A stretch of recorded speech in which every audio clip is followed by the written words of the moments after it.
Para disa ditësh në portin e Durrësit është ngritur shqetësimi se të gjitha operacionet e ngarkim-shkarkimit kryhen vetëm nga një vinç dhe se kjo gjë po shkaktonte vonesa të shumta për operatorët, shtonte ditët e qëndrimit të mjeteve lundruese në kalat apo në radhë dhe rriste kosto financiare.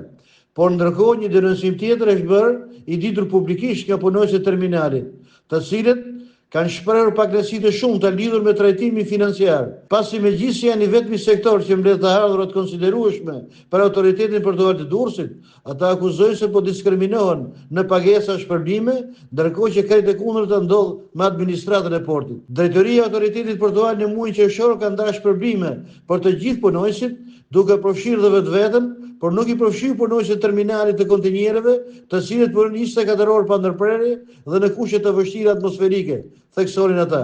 Ashtu siç është parë dhe në postime që bën shpesh autoriteti portuar i Durrësit, terminali i kontenjereve ka një rritje prej 15% nga viti që shkoi për njësi TEU. Por kjo nuk vlerësohet nga drejtoria e autoritetit portuar, që mohon shpërblimet për punonjësit e terminalit të kontenjereve dhe ju bën një rritje prej 2.3%, kur për vete marrin një rritje prej 16%. Bëhet me dije në denoncimin e publikuar.